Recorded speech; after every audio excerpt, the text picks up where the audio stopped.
نماز جنازہ کے بعد دعا مانگنا بدعت ہے۔ حالانکہ سنت یہ ہے کہ آپ نے جنازے کے بعد دعا نہیں کرنی بلکہ میت کو نبی کریم صلی اللہ علیہ وسلم نے الدعاء مخ العبادہ فرمایا کہ دعا عبادت کا مغز ہے۔ جس وقت تساں میت ہوتے نماز پڑھ چکو، کلثوم نواز کی مولانا طاہر صاحب تو زندہ ہیں ابھی، تو وہ لوگ میرے گلے پڑ گئے۔ السلام علیکم ورحمۃ اللہ وبرکاتہ۔ جی تو میرے دوستو، آج کا علمی موضوع آپ کو پتہ چل ہی گیا ہوگا کہ جنازے کے بعد کی دعا، اس میں بھی علماء کرام کا اختلاف ہے۔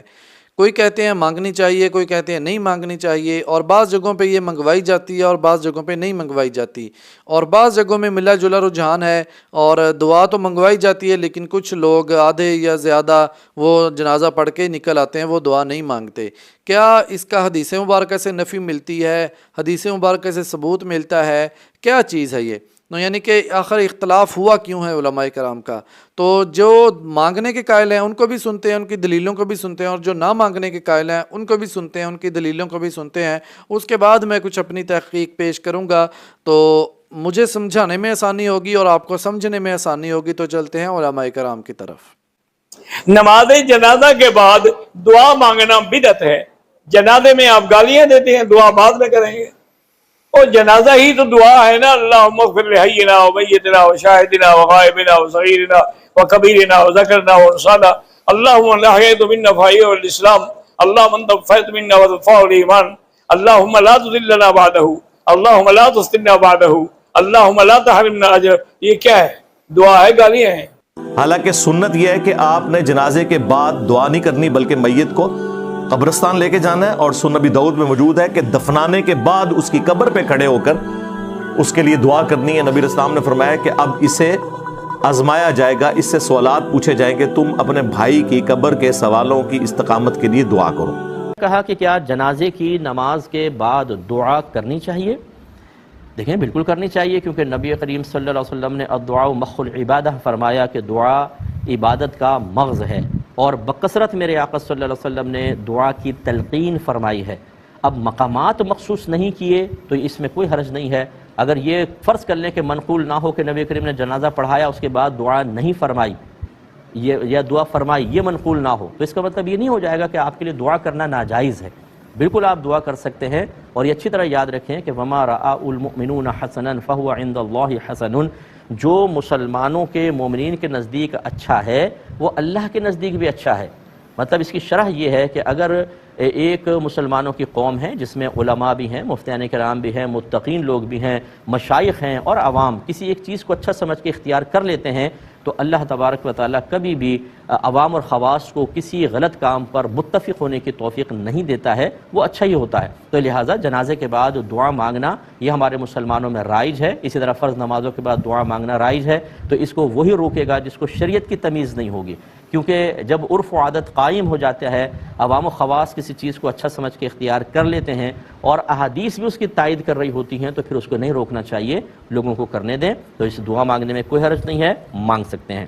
اے میں گل پہ پیش کرنا، اللہ دی قسم ہے کسی مسلک دی کوئی میں وکالت نہیں کر رہا، جو میں پڑھے جو کتابوں میں دنیا میں زندگی گزاری ہے، میں اپنا خلاصہ تے محنت پیش کر رہا تے تہانوں سمجھدار سمجھ کے یہ اللہ میں بلاوے نہ سمجھ آئی نا۔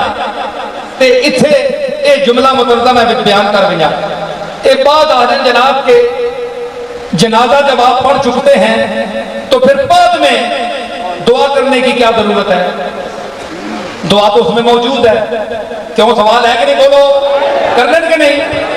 اچھا، اس کے لیے ایک حدیث میں پیش کرتا ہوں۔ رسالت میں آپ نے یہ مشکات میں بھی یہ ہے، اس کو ابو داؤد نے بھی ذکر کیا ہے۔ حضور نے ارشاد فرمایا اذا صلیتم علی المیت فَخْلِصُوا لَهُ الدُّعَاءَ،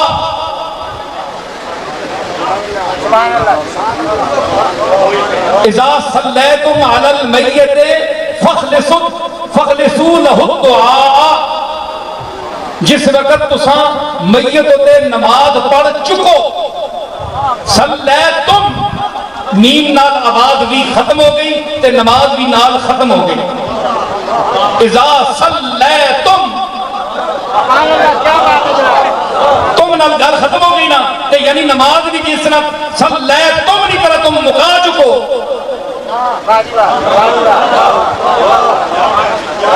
فخلصوا له الدعاء تے خالص پھر اس میت سے دعا کرو. پہلے وہ نماز جنازہ حضرت مولانا طارمی صاحب اللہ ان کی برکت دے, انہوں نے کہیں جنازے کے بعد دعا مانگ لی. کہیں کون سی کلثوم نواز جو ہیں ان کا جنازہ پڑھایا, اللہ ان کی مغفرت فرمائے, کلثوم نواز کی, مولانا طارمی صاحب تو زندہ ہیں ابھی, تو وہ لوگ میرے گلے پڑ گئے. لوگ کس کے گلے پڑ گئے؟ تو بھائی انہوں نے پڑھایا, ان سے پوچھو, میں نے تھوڑی پڑھایا. ان کی کیا مجبوری تھی وہ بہتر جانتے ہیں, میں اس پہ تبصرہ نہیں کروں گا. لیکن نماز جنازہ کے بعد دعا کرنا سنت سے ثابت نہیں ہے, سنت سے ثابت نہیں ہے. لوگ اس کو سنت سمجھ, ان کے عمل کی وجہ سے, ان کو کیا مجبوری تھی, کس دباؤ میں تھے یا کیا تھا, وہ ہمارا ہیڈک نہیں ہے, وہ کس کا ہیڈک ہے. بعض دفعہ انسان پر اتنا دباؤ ہوتا ہے, اتنا مجبور ہوتا ہے کہ وہ خود بہتر جانتا ہے, اس کے بارے میں میں کوئی تبصرہ نہیں کروں گا.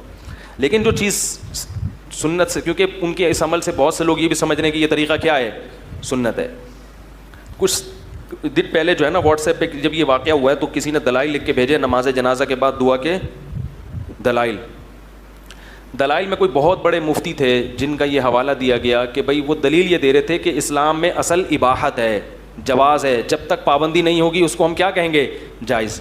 تو نماز جنازہ کے بعد دعا پر چونکہ شریعت میں کوئی پابندی نہیں ہے لہذا ہم اس کو کیا کہیں گے, جائز. جی تو میرے دوستو ایک بات تو کلیئر ہے کہ جو چیز قرآن و حدیث سے ثابت نہ ہو ہمیں بھی پھر اس کا معمول نہیں بنانا چاہیے.